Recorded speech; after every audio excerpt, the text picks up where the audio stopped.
தொடர்ந்து ஒரு அண்மை செய்தி பார்க்கலாம்.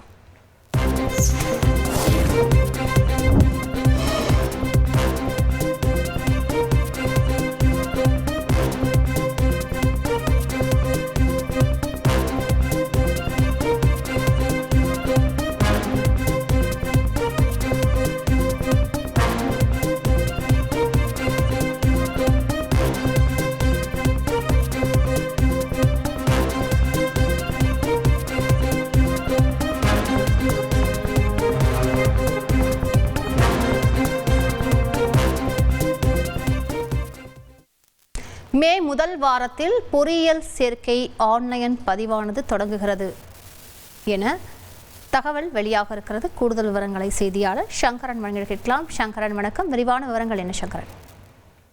வணக்கம் காயத்ரி.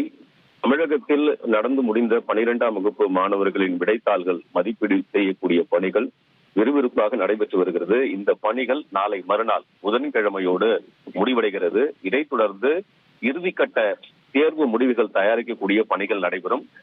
மே 9ஆம் தேதி ரிசல்ட் வெளியாகும் என்று ஏற்கனவே தேர்வுத்துறை அறிவித்திருக்கிறது. இந்த தேர்வு முடிவுகள் தயாரிக்கக்கூடிய பணிகள் முன்கூட்டியே முடிவடைந்தால் 2 தினங்களுக்கு முன்னதாக கூட தேர்வு முடிவுகள் வெளியாகலாம் என்று தகவல்கள் வெளியாகி இருக்கின்றன. இதைத் தொடர்ந்து உயர்கல்வி சேர்க்கைக்கான பல்வேறு பணிகள் பல துறைகள் சார்ந்து இப்போதே அதற்கான ஆயத்த பணிகள் எல்லாம் நடந்து வருகின்றன. குறிப்பாக அதிகமான மாணவர்கள் விண்ணப்பிக்கக்கூடிய பொறியியல் படிப்பிற்கான அந்த ஆயத்த பணிகள் நடந்து வருகிறது. மே முதல் வாரத்தில் குறிப்பாக ஒரு 5ஆம் தேதியிலிருந்து இணைய வழியிலான அந்த மாணவர் சேர்க்கைக்கான பதிவு துவங்கும் என்று தகவல்கள் வெளியாகி இருக்கிறது. இதற்கான அதிகாரப்பூர்வ அறிவிப்பு இந்த வாரத்தினுடைய இறுதியிலேயே வெளியாகும் என்றும் தகவல்கள் வெளியாகி இருக்கின்றன. கிட்டத்தட்ட 2 லட்சம் இடங்கள் அரசு ஒதுக்கீட்டின் கீழ் இருக்கின்றது.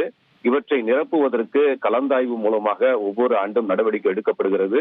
எனவே இந்த ஆண்டும் மே முதல் வாரத்தில் துவங்கி 1 மாதம் வரை மாணவர்கள் ஆன்லைன் வழியில் விண்ணப்பிக்க கால அவகாசம் வழங்கப்பட இருக்கிறது. காயத்ரி,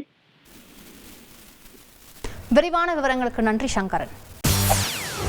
செய்திகளை உடனுக்குடன் தெரிந்து கொள்ள உடனே சப்ஸ்கிரைப் பண்ணுங்க.